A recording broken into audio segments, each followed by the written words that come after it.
اب آئیے عورت کے مقام کا تھوڑا تذکرہ کر لیں، عورت کے مقام کا تھوڑا تذکرہ کر لیں.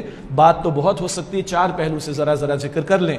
مولانا عطاء اللہ شاہ بخاری رحمۃ اللہ علیہ سے کسی نے پوچھا کہ حضرت، کسی گرلز کالج کی کسی لڑکی نے سوال کیا، حضرت یہ کیا بات ہے کہ اللہ نے جب بھی کوئی رسول یا نبی بنایا تو مرد کو بنایا، عورت کو تو بنایا ہی نہیں. یہ بڑا ایک حساس سوال ہے، لیکن بڑی سادگی سے پوچھ لیا. دور بھی سادہ تھا. آج کل تو بمبارڈمنٹ ہوتی ہے نا، پورے آرٹیکلز اور بلاگز اور ویب سائٹ اور یہ اور وہ اور پتہ نہیں کیا کیا. عورت کو ڈیگریڈ کر دیا، عورت کو بے عزت کر دیا، عورت کی تکریم نہیں کی، تذلیل کر دی، یہ کر دیا، وہ کر دیا. یہ سب کچھ، اس کے گھنٹوں جواب انٹلیکچوئل لیول پر بھی دیے جا سکتے ہیں، مگر اللہ والے کا ایک جواب سنیں، اللہ والے کا ایک جواب سنیں اور دل کے کانوں سے سنیں. سوال کیا تھا کہ حضرت یہ کیا بات ہے کہ اللہ نے جب بھی کوئی رسول یا نبی بنایا تو مرد بنایا، عورت کو نہیں بنایا؟ فرمایا کہ بیٹا غور سے سنو، مرد رسول بنتے تھے، مرد رسول بنتے تھے، عورت رسول جنتی تھی، عورت رسول جنتی تھی. ہر رسول یا نبی ماں کی گود میں پیدا ہوئے سوائے آدم علیہ السلام کی. ماں باپ دونوں نہیں ہیں، حتیٰ کہ عیسیٰ علیہ السلام کے والد نہیں ہیں، مگر والدہ ان کی بھی ہیں، بی بی مریم سلام علیہا. یہ اتنا بڑا رول اللہ نے کس کو دیا ہے؟ عورت کو عطا فرمایا ہے. ماں کی سطح پر آ جائیں، جنت کہاں ہے؟ تمہاری ماں کے قدموں کے نیچے. ایک دفعہ ماں یا باپ کو محبت سے دیکھو، ایک حج کا ثواب عطا ہوتا ہے. یا رسول اللہ میں 100 مرتبہ دیکھو اللہ کے خزانے میں کوئی کمی نہیں. تو آپ کے میرے سب سے بڑے پیر کون ہوئے جی؟ بولے ماں باپ ہوئے. لیں ان کی دعائیں، اگر حیات ہیں تو اللہ کی نعمت ہے بھائی، اگر چلے گئے تو ان کے لیے دعا کریں، استغفار کریں. میرے اور آپ کے سب سے بڑے پیر میرے اور آپ کے ماں باپ ہوں گے. باقی بجا استاد بھی ہوں گے، روحانی ماں باپ ہوں گے، وہ ہمارے اس اساتذہ ہوں گے، سب بجا ہے. دیکھنے کا ثواب میرے اور آپ کے رسول نے کس پر بتایا؟ ماں کو دیکھو، باپ کو دیکھو، ایک حج کا ثواب اللہ عطا فرماتا ہے. اب کس قدر ایک ماں کی طرف توجہ رہے گی اولاد کی، آپ اندازہ کر سکتے ہیں. کراچی کے ایک ڈاکٹر صاحب نے نیو یارک کے اندر ایک اولڈ ہاؤس بنایا، ناٹ ہوم، ہاؤس.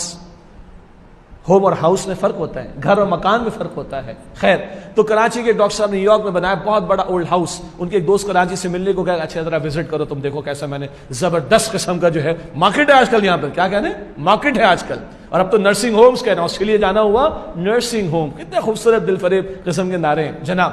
تو جناب وہ شروع ہوا، انہوں نے ایک اٹینڈنٹ اسٹاف ممبر کو ساتھ لگا دیا، اور جو کراچی سے مہمان گئے تھے دیکھ رہے ہیں. دوسرے تیسرے کمرے میں دیکھا تو دروازہ کھڑکیاں سب کھلے ہوئے، ایک بوڑھی عورت شیشے کے سامنے کھڑے ہو کر میک اپ کر رہی ہے، تیار ہو رہی. اچھا بھائی ہوگا کچھ مسئلہ، سائیکو مسئلہ ہوگا، کچھ اور ہوگا. چلے گئے آگے.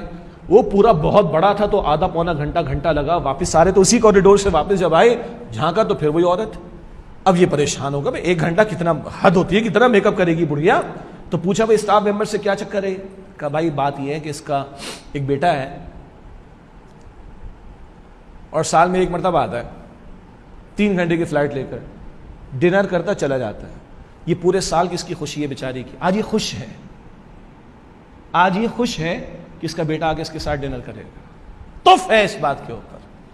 اور اس پر کہتے ہیں مدرس ڈے مناؤ. لعنت ہے اس مدرس ڈے کے اوپر جو سال میں 1 مرتبہ ماں مجھے یاد دلائے، جبکہ میری ماں نے ہر رات مجھے یاد رکھا ہے، ہر دن مجھے یاد رکھا ہے، ہر تکلیف میں یاد رکھا ہے. اپنی تکلیف کو بھلا کر میری تکلیف کو دور کیا اس نے. سوچے نا ان اقدار کا فرق تو سوچے. اور ایک یہاں پر ماں ہو، اللہ اکبر کبیرہ. سعودی عرب کا مقدمہ آپ کے علم میں آیا ہوگا نا، 80 برس کے بوڑھے نے مقدمہ کر دیا 70 برس کے بھائی کے خلاف، کم و بیش. کس بات کا مقدمہ؟ 80 برس والا بوڑھا کہہ رہا ہے یہ 70 برس والا بھائی مجھ سے یہ حق چھیننا چاہتا ہے، میں اپنی ماں کی خدمت کرنا چاہتا ہوں، اپنی ماں کو اپنے پاس رکھنا چاہتا ہوں جو شاید 100+ کی ہوگی. سمجھ میں آ رہا ہے؟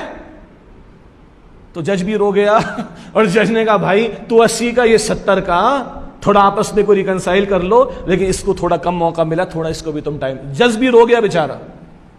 یہ اقدار ہماری ہے بھائی. اور ایک وہ بوڑھی ہے بیچاری جو بیٹھی ہوئی ہے جس کا سال میں 1 مرتبہ بیٹا آتا ہو. اور ہمارے ایک استاد کا انتقال کی والدہ کا انتقال ہوا، جنازہ سامنے، وہ کیا کہہ رہے ہیں؟ میری جنت جا رہی ہے حج. یہ ہماری اقدار ہے. ایک عورت کو اس سے اوپر کوئی مقام چاہیے؟ اندازہ کر لیجئے گا. اچھا جی ماں ہو گئی، اب آئیے بیٹی کی طرف. رسول اللہ علیہ السلام کے گھر میں بیٹی کی پیدائش ہوئی. وہ معاشرہ جہاں بچے زندہ درگور کی جاتی تھیں، اور اس زندہ درگور کیے جانے کے جرم کو اللہ قیامت کے واقعات کو بیان کرنے کے دوران میں بیان کرتا ہے، وَإِذَا الْمَوْءُودَةُ سُئِلَتْ بِأَيِّ ذَنبٍ قُتِلَتْ. جس دن زندہ دفن کی گئی لڑکی سے پوچھا جائے گا کس جرم کی پاداش میں تجھے قتل کر دیا گیا تھا، اتنا بڑا بھاری جرم. اور حضور کو بشارت ملی بیٹی کی، خادمہ نے آ کے جو ہے بشارت دی، حضور کا چہرہ دمک اٹھا، گلاب کے پھول کی طرح جو ہے وہ کھل اٹھا. حضور دوڑے گئے بی بی خدیجہ کے پاس اور ان کو مبارکباد دی اور بیٹی کو اٹھایا اور چوما اور اللہ کا شکر ادا کر کے سینے سے لگائے رکھا. یہ بیٹی کی پیدائش پر حضور کا اللہ اکبر رسپانس، لقد کان لکم فی رسول اللہ اسوۃ حسنہ. آپ کے پڑوس کے ملک میں، ہمارے پڑوس کے ملک میں بھارت میں، وہ ڈاکٹر ذاکر نائک سنایا کرتے تھے، پرانی بات ہو گئی ہے، جب آئیڈینٹیفائی ہوا فیٹس جو جان پرورش پا رہی ہے لڑکی ہے، قتل کروا دو اس کو، ابارشن کروا دو اس کا. اور اللہ کا دین کیا پروٹیکشن دیتا ہے کہ 4 مہینے کا اگر ہو گیا وہ فیٹس، 4 مہینے کے بعد جان بوجھ کے ابارشن کرایا جائے، اسقاط حمل کرایا جائے تو یہ حرام بھی ہے اور یہ قتل کے مترادف ہے. اور ادھر کیا نعرہ لگا، آج کے 5,000 پے کرو، ابارشن کراؤ، کل کے 50 لاکھ کو بچا لو. انا للہ و انا الیہ راجعون. اور آج ہمارے معاشرے میں بھی جاہلیت تو آ رہی ہے نا، بیٹیاں کھل رہی ہیں لوگوں کو اور بیٹیوں کی پیدائش میں منہ بنتے ہیں. اور امام الانبیاء مجلس میں بیٹھے اور اللہ کے رسول نے فرمایا جس کو اللہ 3 بیٹی عطا فرمائے، جس کو اللہ 3 بیٹیاں عطا فرمائے، ان کی پیدائش پر منہ نہ بنائے، ان کی کفالت کرے، ذمہ داری پوری کرے، نکاح کا بندوبست کرے. رسول اللہ نے اپنا مبارک ہاتھ اس کی 2 مبارک انگلیاں ملا کر دکھائیں، میں اور وہ جنت میں اس طرح ساتھ ہوں گے. صحابی کھڑے ہوتے ہیں، یا رسول اللہ میری تو 2 بیٹیاں ہیں. فرمایا کہ تم بھی محنت کرو، تم بھی ان کی پرورش کرو، اللہ تمہیں بھی عطا فرمائے گا. حضور چلے گئے، مجلس ختم ہو گئی. ایک صحابی وہاں پر موجود ہیں اور وہ عرض کرتے ہیں میرا گمان ہے آج اگر اللہ کے رسول سے کسی نے ایک بیٹی کے بارے میں سوال کیا ہوتا، اللہ کے رسول اس کو بھی جنت کی بشارت دیتے. صدقہ جاریہ بیٹا بھی بنے گا، بیٹی بھی بنے گی انشاءاللہ تعالی، لیکن جنت کی بشارت میرے اور آپ کے رسول علیہ السلام نے اسپیسیفکلی بیٹیوں کی پرورش پر دی. ایک عورت سمجھے بیٹی کی حیثیت میں اس کا مقام کیا ہے. کس حق کے مطالبات کرنے کے چکر میں لگیں گے غیروں کے اکسانے کے اوپر. بہن پر آ جائیے، بہن اور بھائی کا رشتہ تقدس کا، احترام کا. باپ کا انتقال ہو جائے تو بڑا بھائی باپ کی جگہ ہوتا ہے، تو کفالت کی ذمہ داری بھی اس پر آ جائے گی. اور اللہ کے پیارے نبی علیہ السلام نے جیسے 3 بیٹیوں پر فرمایا 3 بیٹیوں کی کفالت کوئی کرے اللہ جنت عطا فرمائے گا، اللہ کے رسول نے فرمایا جس کو 3 بہنیں مل جائیں، کفالت میں آ جائیں اور وہ 3 بہنوں کی ذمہ داری پوری کرے، اللہ اسے جنت عطا فرمائے گا.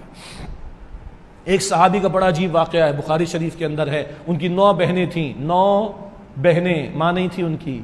ان صحابی نے ایک بوڑھی عورت سے نکاح کیا، تاکہ میری بہنوں کو ماں تو نہیں ایک شفقت والی عورت تو مل جائے.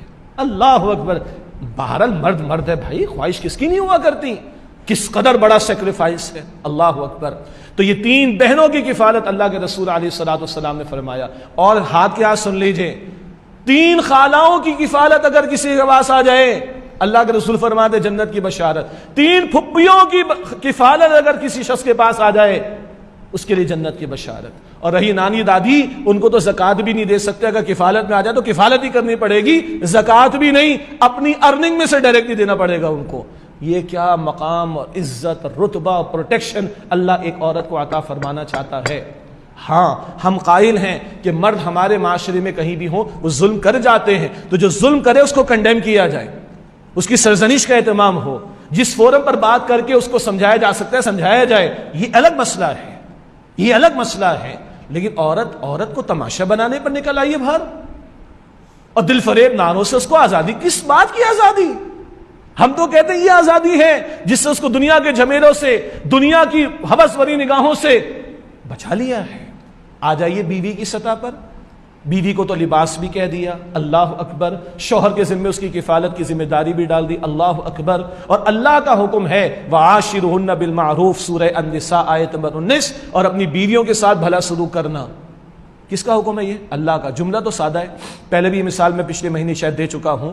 وعاشرہن بالمعروف، اللہ کہتا ہے بیویوں کے ساتھ بھلا سلوک کرو. بس سادہ سا جملہ ہے، کس کا ہے لیکن؟ اللہ کا. یہ پیچھے سیریو ہے. کبھی کبھی یہ سمندر ہمارا کراچی کا، جو لائیو دیکھ رہے ہیں ان کے لیے میں عرض کر رہا ہوں، یہاں کبھی کبھی جناب وہ طوفان کی پیشن گوئی آتی ہے، اللہ تعالیٰ محفوظ رکھے، تو پولیس والے بیریئرز لگا دیتے ہیں نا، اسٹاپ لکھا ہوتا ہے. کیا لکھا ہوتا ہے؟ STOP، stop. لڑکے آتے ہیں موٹر سائیکلوں کے اوپر، ذرا ہلا گلا کرتے ہیں، لات مارتے نکل جاتے ہیں آگے. ایسے ہی ہے نا جی، لکھا ہوا کیا تھا؟ اسٹاپ. لات ماری نکل گئے. پولیس والوں نے لگایا تھا نا.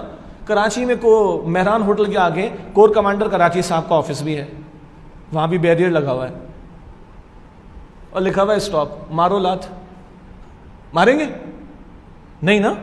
GHQ راولپنڈی میں مین بورڈ پہ بڑے بڑے بیریئرز لگے ہوئے, لکھا ہوا ہے STOP. ماریں گے لات؟ ماریں گے؟ ہاں کیوں؟ لکھا ہوا تو اسٹاپ ہے. نہیں وہ جو اسٹاپ لکھا ہوا نا شجاع بھائی, وہ تو ایسے ہی لگا ہوا تھا بس. یہ تو کور کمانڈر صاحب کا آفس ہے بھائی, keep at a safe distance, ایسے ہی ہے نا, ڈینجر زون. اور GHQ نا بھائی میرے باپ کی توبہ, بھاگو یہاں سے. سیریس ہو جاتے ہیں نا. تو بھائی قرآن کس کا کلام ہے؟ بولیں. ہاں اب میں مردوں سے بات کر رہا ہوں خاص طور پر. مرد ہی بیٹھے ہوئے سامنے, لیکن اب تک گفتگو میں عورت زیادہ تھی نا. کس کا کلام ہے یہ؟ اللہ کا. اللہ کو جواب دینے کے نہیں. تو بی سیریس. مرد کہتے ہیں میں بڑا ہوں, مرد کو آیت بھی یاد ہے الرجال قوامون علی النساء, بالکل صحیح بات ہے. الرجال قوامون علی النساء اللہ کہتا ہے, ماننا پڑے گا, بالکل صحیح بات ہے. لیکن اللہ اسی آیت میں آگے چل کر کہتے ہیں سب سے بڑا اللہ ہے, یاد رکھنا تمہیں اللہ کو جواب دینا ہے. اسی لیے اللہ کے رسول کی حدیث اب سنائی دیتا ہوں میں آپ کو. حجۃ الوداع کا موقع, اپنی بیویوں کے بارے میں اللہ سے ڈرتے رہنا. اللہ کا نام لے کر تم نے ان کو حلال کیا ہے, تم نے ان کے بارے میں اللہ کو کل جواب دینا ہے. اللہ اکبر. اور حضور نے فرمایا تم میں سے بہترین وہ ہے جو اپنی اہل گھر والوں کے ساتھ بہترین ہو, اور میں تم میں سب سے بڑھ کر اپنے گھر والوں کے لیے بہترین ہوں. اور کیا چاہیے؟ جوڑ آنا چاہیے, جوڑ آنا چاہیے. یہ میں نے اشارتاً مقام کا صرف ذکر کیا, ماں کی حیثیت میں, بہن کی حیثیت میں, بیٹی کی حیثیت میں, بیوی کی حیثیت میں, خالہ ہے, پھپھو ہے, نانی ہے, دادی ہے. ایک عورت کو اللہ کیا مقام اور رتبہ اور پروٹیکشن عطا کر رہا ہے. یہ اصل اس کی آزادی ہے, نہ کہ وہ آزادی کے پرفریب نعرے.